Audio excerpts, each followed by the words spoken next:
desplegó un perdurable efecto sobre el devenir de la lengua germana. Literalmente es el fundador de la lengua literaria alemana.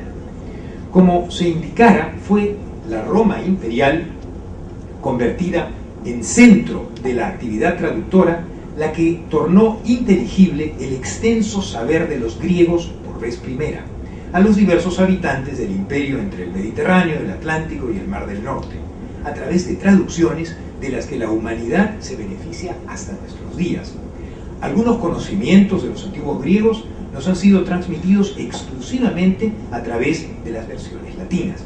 No obstante, ciertos textos helénicos, por largo tiempo perdidos, con notoria dilación, llegaron también a nosotros por medio de traducciones a la lengua árabe. Destacado papel en esta transmisión tardía cumplieron durante el medioevo dos ejes culturales. Primeramente, Bagdad, sede del califato abasí entre el 750 y el 1258, y luego, a partir de la Reconquista, Toledo. Entre los siglos IX y X surgió el inesperado centro bagdadí de la actividad traductora. Precedencia tuvieron los trabajos científicos vertidos del griego al árabe, en la llamada Casa de la Sabiduría.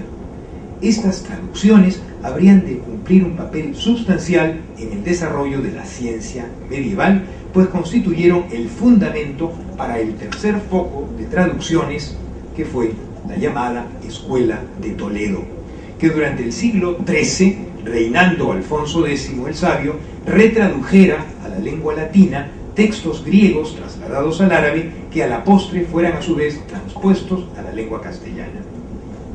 La época del Renacimiento, que comenzara en Florencia en el siglo XIV, marcó con su renovado y acentuado interés por los textos de la antigüedad un auge de la traducción, que con la multiplicación de la difusión del saber registrado antes solo en manuscritos, merced en adelante a la imprenta de tipos móviles de hierro, prosiguiera en tiempos de la Reforma y la Contrarreforma del XVI.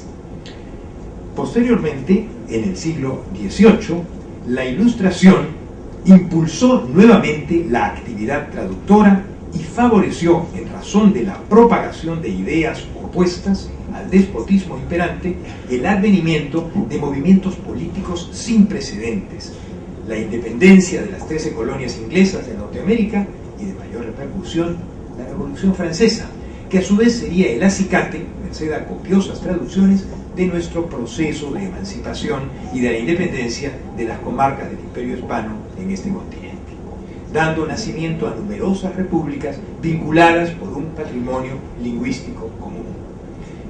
Hablando de la Ilustración, vemos esta caricatura de Voltaire, uno de los grandes pensadores, libre pensadores de la época.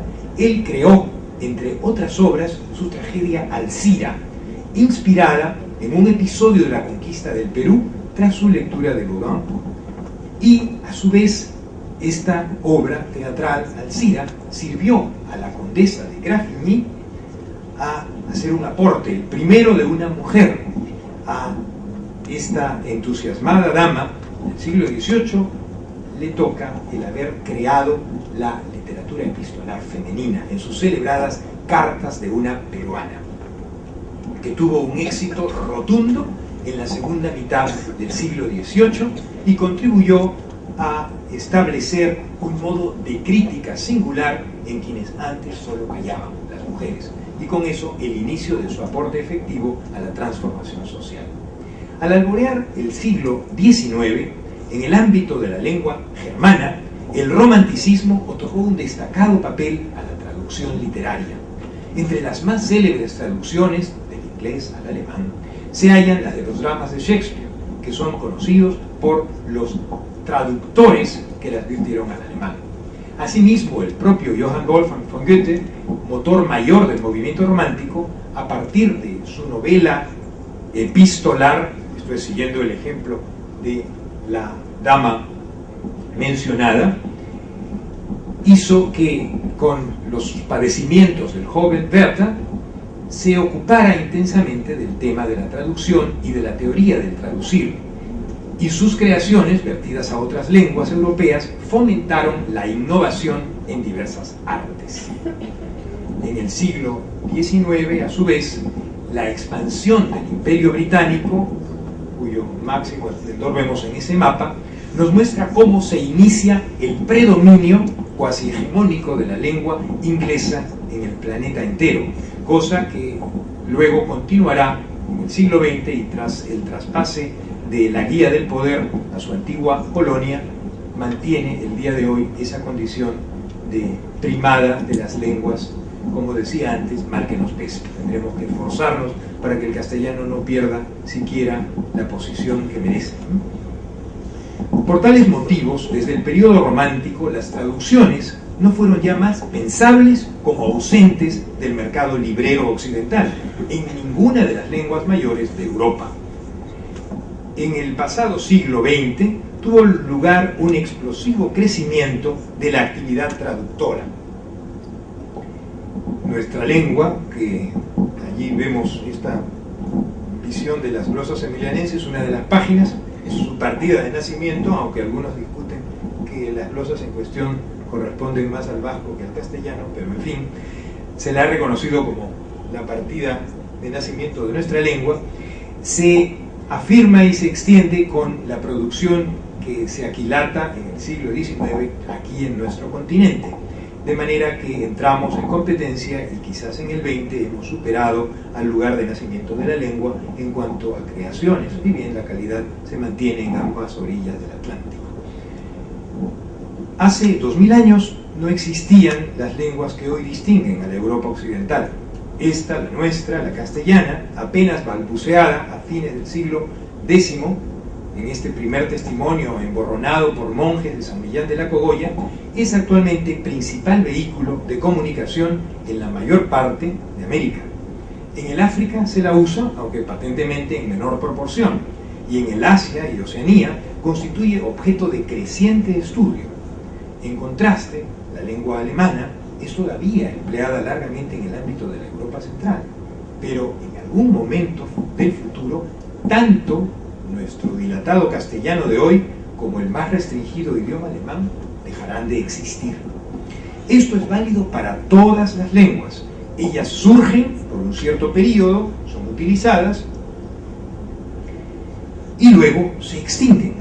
No obstante, hay notables diferencias en ellas. Vemos aquí dos versiones de Don Quijote, una holandesa y la otra francesa, que nos dan cuenta del inmediato impacto que efectuara en otras lenguas de Europa esta primera novela de Occidente y que sigue siendo una enciclopedia de las virtudes y los defectos humanos.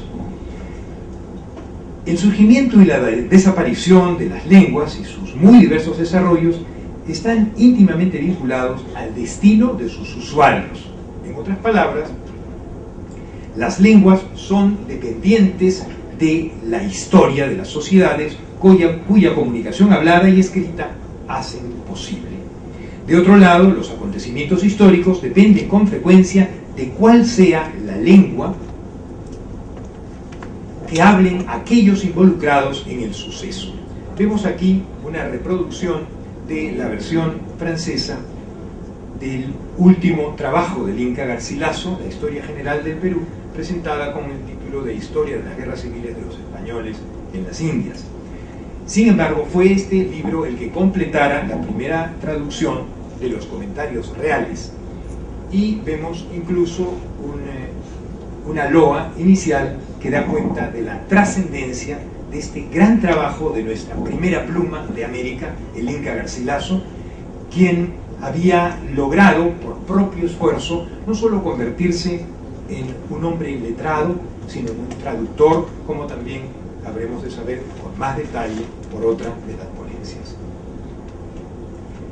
La difusión del romanticismo hizo que impactara tardíamente también en América, a través esencialmente de versiones francesas y no del original alemán, e incluso luego de las versiones inglesas que fueron retraducidas. Al enunciar el nexo entre lenguajes, traducción e historia, se pone de relieve el papel que los idiomas han cumplido en el desenvolvimiento histórico general. Distintos periodos históricos registran algunas lenguas como